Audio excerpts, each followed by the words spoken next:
Hi, I'm John Stevenson, and we're going to be looking at the world of the New Testament in our survey of the New Testament. If we look at a map of the Middle East, we notice immediately that there's a desert region starting from the Atlantic, going through Africa, through the Middle East, all the way to the Hindu Kush, and in the middle of that is a river system, actually two river systems, the Nile River and the Euphrates-Tigris river systems, which we call Mesopotamia. That square that we've outlined on our map is the center for nearly all of the history of the Old Testament. When we come to the New Testament, the square changes a bit. Notice there's a westward movement that takes in Greece and takes in Italy, but our story still begins in the Middle East. So we're going to start off by looking at this area of Canaan, this area in the Middle East that today we know as Israel. Israel in the days of Jesus. Notice the two, well, we have Mediterranean and then the two fairly small bodies of water, the Dead Sea in the south and the Sea of Galilee in the north. If we were to take a cross-section of this area going from west to east, we would notice first the seacoast plain, and then there's a large mountain ridge that runs north to south, broken, yes, by the valley of Jezreel. And then continuing east beyond that, I find a depression, a great valley at the Dead Sea. It's 1,400 feet below sea level. And then again, rising up from that, I have the Jordanian highlands to the east beyond that. The southern area of that land had come to have the name Judea. Its old name was Judah, but it was now a Roman province. The Romans had come in and taken over. And so I have Judea, I have Samaria as I move northward. This was a separate political entity as well as a separate ethnic people that were living here. And then continuing north, I have the land of Galilee. The word Galilee means circle, and it refers to that area, the circle around the Sea of Galilee. To the east, I have the Decapolis. This was actually a word meaning the 10 cities. A deca, like a decalogue, would be the 10 words. The Decapolis were the 10 Greek cities that had settled in that area to the east of the Jordan River. If I can compare the differences, and this only works for you if you live in the South Florida area, sorry if you live somewhere else and are listening to this, but I've put a map of the South Florida area with Miami and Fort Lauderdale and some of our surrounding communities right next to a map of Israel to get an idea of the distances. We're not talking about a great deal of distances from the Sea of Galilee down to the Dead Sea, around 50-60 miles. So it's everything in this story is taking place within a fairly close geographical range. First, I'd like to take you to Caesarea, Herod's city by the sea. Herod the Great, realizing that Israel does not have any natural harbors, set out to manufacture one, and he had great pilings sunk out into the sea to build a artificial breakwater.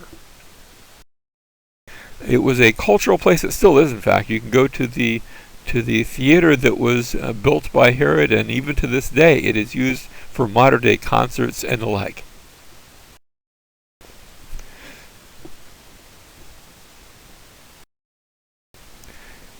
Herod also had a hippodrome, a big place for chariot racing, built here on his city of Caesarea.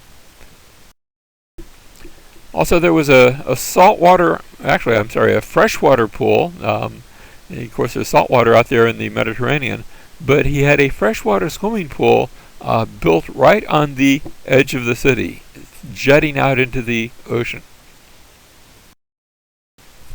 Here's another look at that pool.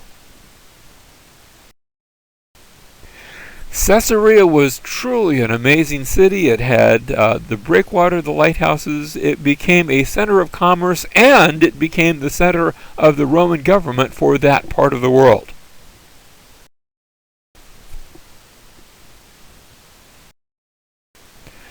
Because Caesarea had no natural springs, water had to be piped in through 3 very extensive and long aqueducts, bringing water in from the mountains to supply the city and among other things, to supply Herod's freshwater pool.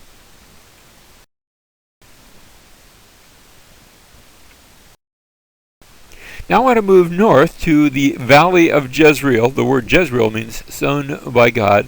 As we look at this picture, we're standing on the top of Mount Carmel looking out over the valley. It's sort of a hazy day on this particular day.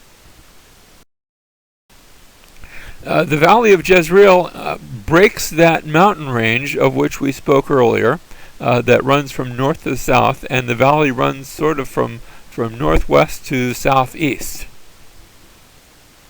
What we're going to do is zoom in on that valley.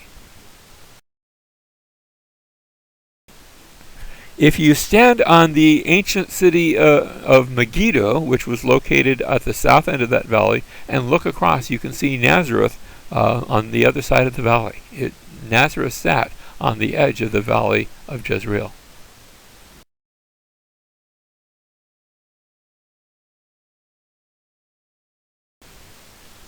Here's a map, looking from Megiddo to Nazareth.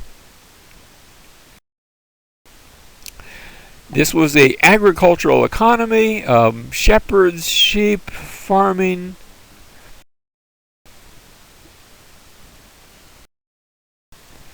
Jesus, we're told in some of our translations, we have translated he was the carpenter's son, although the way we ought to translate that phrase, he was a teknon, that is, a builder. In fact, we have the word architect, like chief builder. That tech part refers to somebody who is a builder or a construction worker.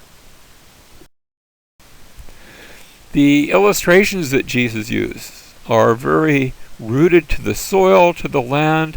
Here's an example of a farmer out there separating the wheat from the tares. He's grinding the grain, just hauling something heavy over that. When he's done, he'll throw it up in the air. The wind will catch the chaff and carry that away, and the heavier kernels of grain will fall to the ground. And Jesus will use that as a part of a parable.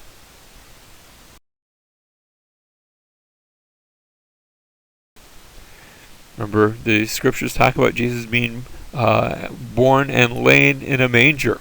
One of the things that's striking when you actually go to Israel and look at mangers, they are all made of stone.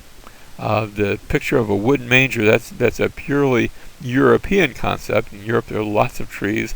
You don't have that many trees in Israel, and their wood is quite valuable. And so one thing you do have a lot of in Israel, there's lots of rocks there.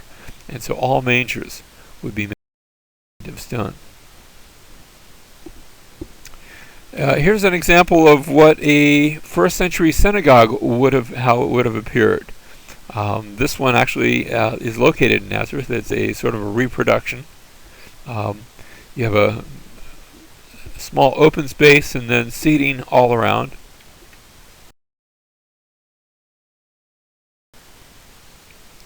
Okay, from Megiddo and Nazareth, we're going to move now to the Sea of Galilee. And the chief city there is still Tiberias today. It was a chief city in Jesus' day, although we have no record of Jesus actually going to Tiberias. The Sea of Galilee is 600 feet below sea level, and the surrounding mountain ranges drop precipitously down into the waters. You can see some of the surrounding mountainsides raising up above sea level, but the Sea of Galilee itself is going to be 600 feet below sea level.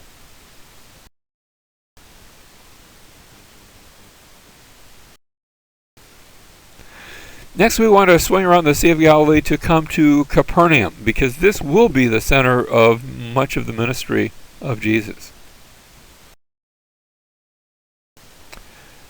Today, Capernaum is sort of a protected site because of the archaeological ruins that are located there. It was a small village, meaning village of Nahum. Remember the prophet Nahum.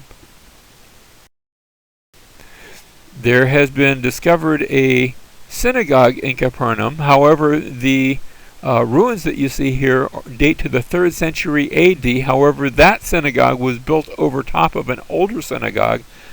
Notice the black basalt rock at the bottom of the synagogue structure, and that was part of the original synagogue that was located beneath the present one. The present one still gives us a picture of what a synagogue would have looked like in that day. This is the 3rd century synagogue in Capernaum. And you can see the black original foundation on which the older synagogue had been built. It really does conform to the same size. However, also notice that the quality of rocks just looks a bit older. Around Capernaum, the housing was formed into what we would call insulas. That is, somebody, you would have a family that lived there, and then as their children would grow up and get married, they would just add on sort of what we might think of as a miniature townhouse. They would add on a room or two to the extended house, and so you have this extended housing all around the tiny village of Capernaum, which means that not only did everybody know everyone else, everyone was more than likely loosely related to everyone else in the town. Some examples of millstones that have been located here. Also on the Sea of Galilee, just a few years back, was discovered a boat dating back to the 1st century AD. They refer to it as the Galilee boat. It was restored as best they could and preserved now in a museum. It gives you perhaps an idea of how rickety some of the craft on the Sea of Galilee might have been. You can begin to understand where if you're out in the middle of that Sea of Galilee and a bit of a wind kicks up, it could be a very dangerous affair. From Capernaum now we want to move north to the ancient site of Laish. It's where Dan had relocated, but especially we want to see the city of Caesarea Philippi.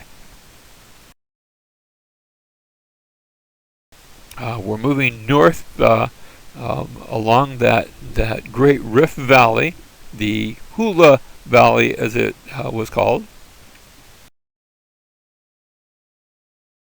We're coming to the upper waters of the Jordan River, where the snow from Mount Hermon melts, and that melted snow turns to water and feeds the upper reaches of the Jordan.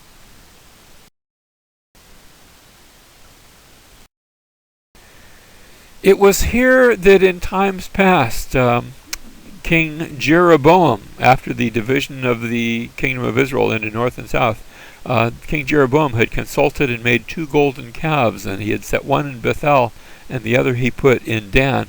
We still have the ruins here of the temple. The temple, it was a temple to the Lord, but it was done in a wrong way, using idols for worship, and this was located up here in Dan.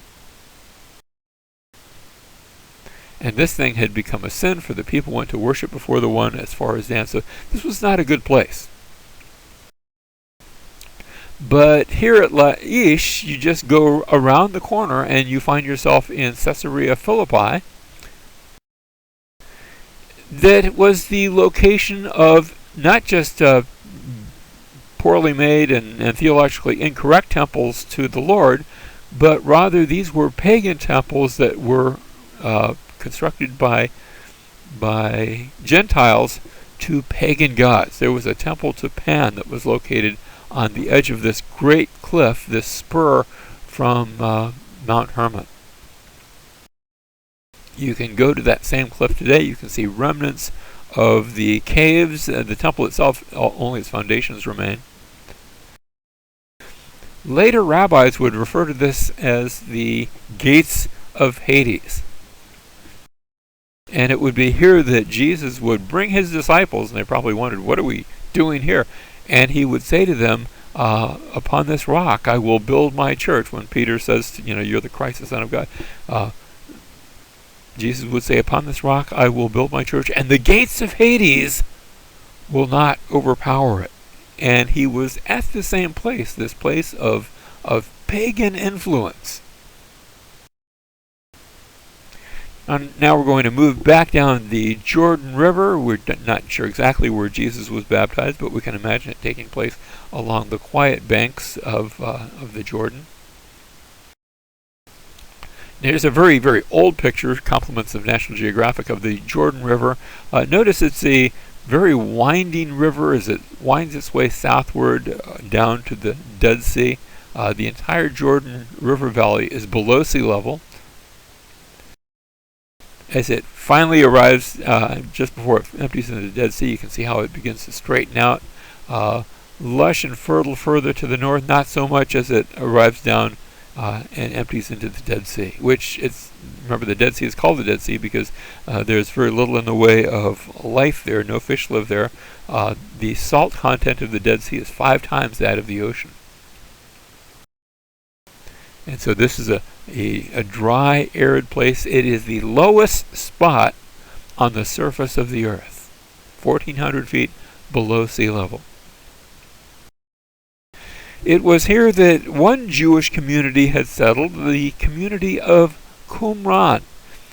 These were a group of separatists who had said, the things that are going on in Jerusalem, they're just way too liberal for us. We need to get away from it all. We need to go out and be pure. And so they moved out here to the desert on the banks or on the shores of the Dead Sea.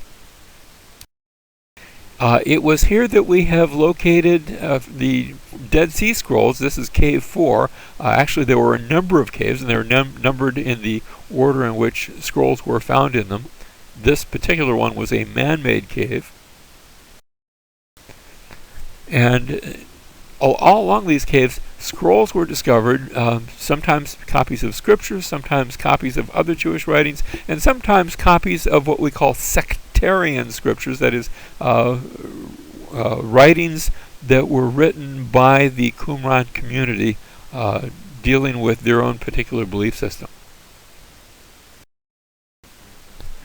These caves in which scrolls were located, these scrolls themselves, in some cases, are our very oldest copies of the scriptures, dating 1,000 years earlier than anything we had previously discovered.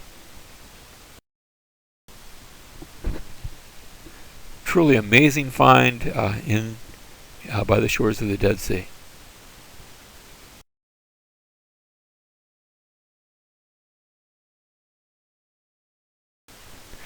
Working our way south, we come to the site of Masada. It's a huge escarpment rising up from the shores of the Dead Sea.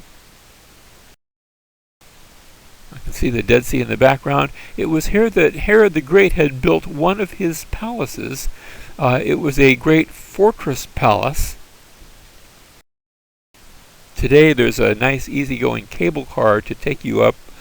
Back in those days, you would have to walk the winding snake path. Now let's turn to Jerusalem, the city of God. To get there, we move to that central mountain range that lies west of the Jordan River and the Dead Sea. In fact, Jerusalem is almost parallel to the northern end of the Dead Sea. It's located about 2,200 feet above sea level. And when you get to Jerusalem, the very first thing you see is nowadays the Dome of the Rock. It's also known as the Mosque of Omar. That was not there, of course, in biblical times. That was the same site. It stands on the same site as where the temple once stood. Here's a map of the topography of Jerusalem, and we have outlined the modern Crusader walls. Now, those walls were not the same that were there in ancient times. I'm just, sort of acquainting you with the geography. And if you use your imagination, notice how that the terrain looks perhaps like a upside down mitten with a thumb on our right hand side and that larger part in which our forefingers would go down in the southern center. So that Jerusalem is surrounded on three sides by deep valleys, and then there is a notice the valley on the east, the south, and the west, and then up through the middle of the city there was another valley. This one was known as the Tyropian Valley, the Valley of the Cheesemakers. Although today it's not nearly so deep because it's been filled in over the years by rubble and runoff from rain and things like that. So there's the now we're outlining the city of David. This was the most ancient part of the city. Back in David's day, that comprised the city, and the city gradually grew up to the north and to the west. Here's a scale model. In fact, the model itself is in Jerusalem, and it really helps us to see the city. We're looking at the city from the south. We can see that the Qumran Valley on the to the right in the east, just below us at the bottom of our screen, we see where that Qumran flows into another wadi, another valley, and it goes off our screen. Here we have David's city. This was the oldest part of the city, jutting down from where the Temple Mount eventually would be. It was very steep on three sides, but to the north it led up to some higher ground. In David's city, of course, you always have a water system, and this is no exception. The city actually had a water system leading down, a series of tunnels leading down to some natural springs. In later years, Hezekiah had cut a tunnel that took water from that spring all the way down to the underneath the city wall, so that it could enter the city. As we follow that water spring, we eventually come out to an open concourse, and even to this day, water flows through that. In around 2004, there was a discovery that was made. Actually, some plumbers were working on a large pipe. You can see that pipe in the upper part of our screen, and it had burst, and they dug down to it, and then they noticed some paving stones, and in the subsequent archaeological dig, the steps that you see here were uncovered, and this was in Jesus' day a very large ornate pool, the Pool of Siloam. Here's an artist's conception of what that would have looked like in Jesus' day. Today, the site has only been partially excavated. Part of those steps have been uncovered. Much more of it still remains to be uncovered. As we continue to move westward, now we find ourselves in the lower city. This was the poorer section of the city. Going to reposition our map so that we can look at now the upper city. That would have been the richer section. The more wealthy inhabitants of the city lived uphill. In that upper city, today you find a large structure that's commonly known as David's Citadel.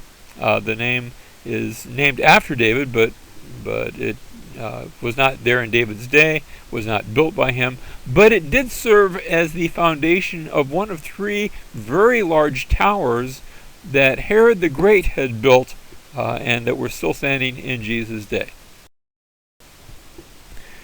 Now, as we go to the northern section of the Temple Mount, we see the Antonia Fortress, built by Herod the Great and named after one of his patrons, Marcus Antonius. You know him as Mark Antony from Julius Caesar fame. Just near the Fortress Antonia, there was the Pool of Bethesda. John chapter 5 records some of the events where Jesus heals a lame man at this pool. And completing our circuit of the Temple Mount, we're going to go up to the Temple Mount in a moment, but here we see the Eastern Gate. Now, the present Eastern Gate is sealed up, and it stands over the remains of the ancient gate that would have been there in Jesus' day. The gate that you're seeing here dates more to Crusader times. And of course, looking out to the Mount of Olives across that Qumran Valley.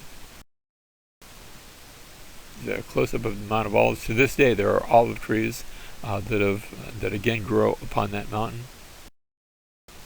Now we come to the base wall around the Temple Mount, and notice there are a number of gates leading into the Temple Mount itself. This is still our model that we are looking at. And most of these gates today are non-existent. We can just find remains of them. Here is the remains of a great arch that once stood that led to a stairway leading up to the top of the Temple Mount. It is known by its discoverer, Robinson's Arch. And we can see how that arch, this is just the bottom part of the arch that we're looking at, how that would have carried a bridge leading up to the Temple Mount. Here again is Robinson's Arch, just from another angle where we can see a portion of that archway. Located down near the ground level, near Robinson's Arch, was an inscription that was found upon, actually the original is now in a museum. This is a museum replica, but they have placed it down where it was originally located. It was tossed down from the top when the temple was destroyed. And the inscription says, "To the place of trumpeting."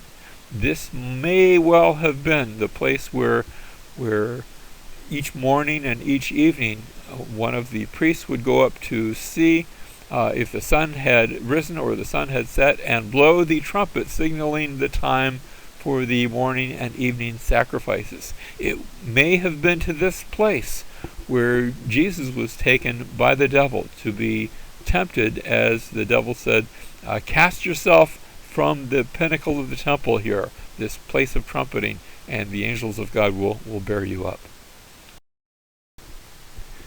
Now we want to look at the west wall. This is the only, well, I'm starting to say it's the only part of the foundational wall that's left standing. And that's not really true. There are other foundational walls, but this is perhaps the best known and closest to the original site of the temple, so it's considered a very holy place for Jews today. Here's what the west wall would have looked like in that day. We're going to outline the part that is showing today. That's the part that's visible when we look at the western wall, which means that the original western wall would have gone much higher and much lower. The ground level went down another 60 feet back in Jesus' day.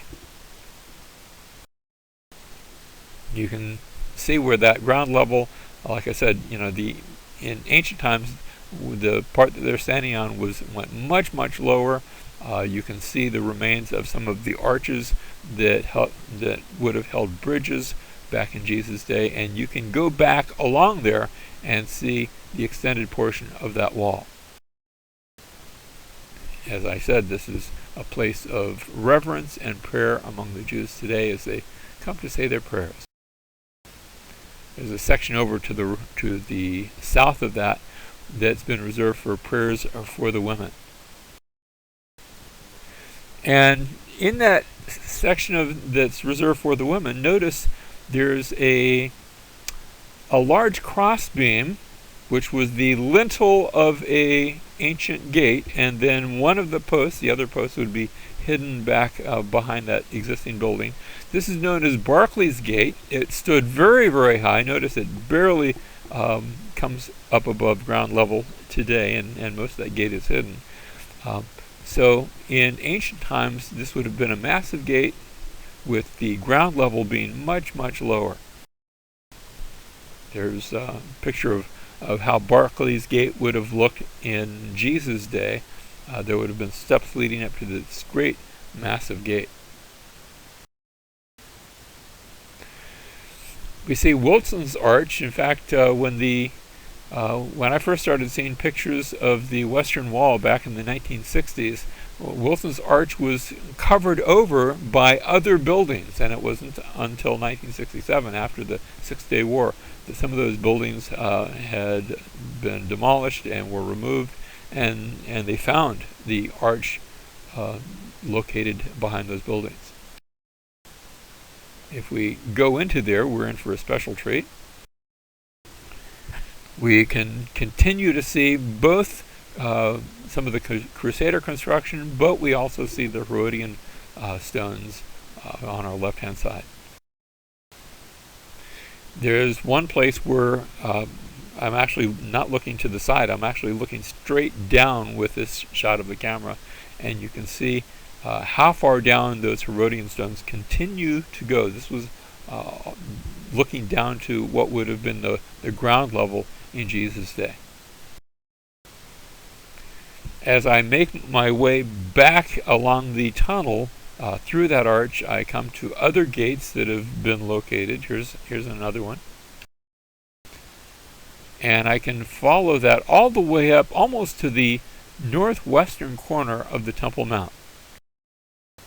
Some of these giant blocks are maybe 20 to 30 feet in length, a single stone block, and these stone foundations that made up that restraining wall, the outer wall of the temple complex.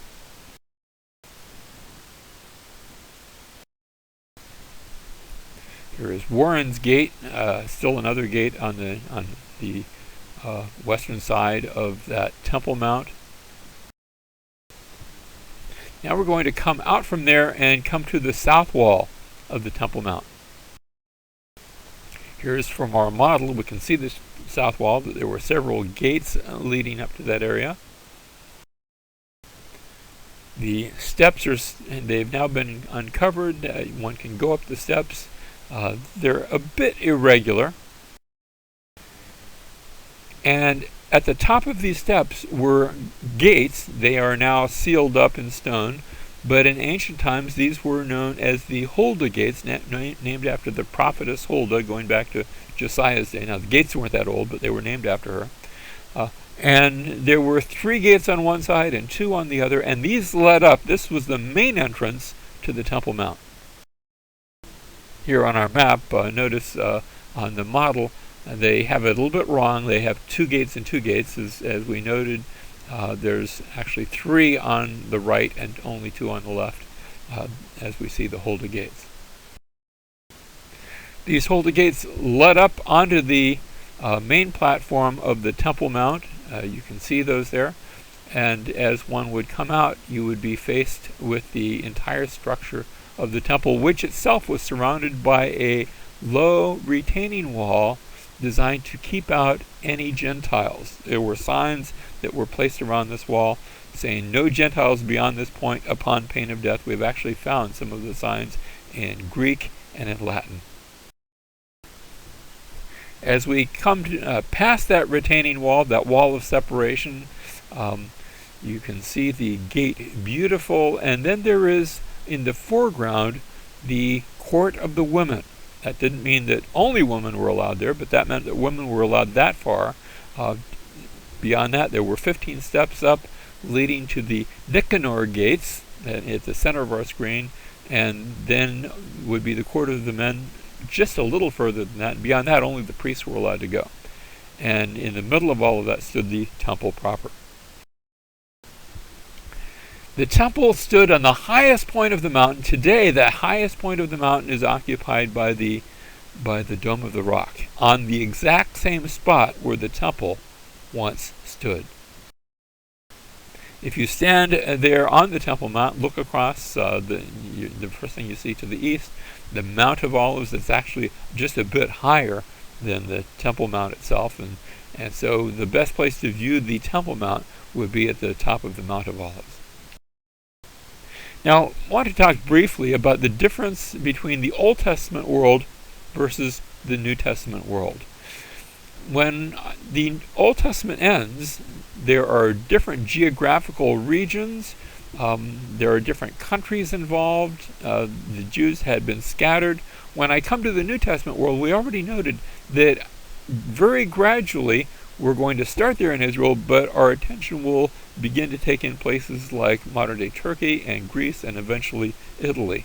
And so we're dealing with substantially different geographical regions. There are different languages involved. In the Old Testament, that's written primarily in Hebrew. There's a few chapters in Daniel that have some Aramaic. When I come to the New Testament is written in Greek, and indeed, even though Aramaic was still a common language in the Middle East, it is now Greek that so often is the official language, so that all our earliest manuscripts, our earliest copies of the New Testament, are all written in Greek. Different national invaders. In the Old Testament, I had countries like Assyria, and then Babylon, and finally the Persians that held sway over the land of Israel. That's all a thing of the past when we come to the New Testament. Now Rome is the superpower in the Middle East. Different types of literature. One of the things that I've come into as we get to our New Testament world is the advent of historical literature. It's said sometimes that Herodotus was the father of history, and he's actually writing at the very end of the Old Testament era. But now that type of writing has been popularized so that historical writing is a thing to be expected. Now, those are some of the differences. What are some of the similarities between the Old and the New Testament? Well, first of all, both of them speak of a covenant. The covenant idea transcends Old and New Testament. It is throughout both Old and New Testament. Secondly, both are of a historical value. Even though we described Herodotus as the father of history, or Greek scholars like to call him that, you had history going many hundreds of years earlier than that, and the Old Testament gives us great historical value, as does the New Testament. Both the Old and the New Testament attest to Christ. Now, the way you say that in Hebrew, you call him Messiah, or we can use the Greek term Christ, the Anointed One, the Promised One, and of course, he's promised in the Old Testament. Those promises are fulfilled in the New Testament.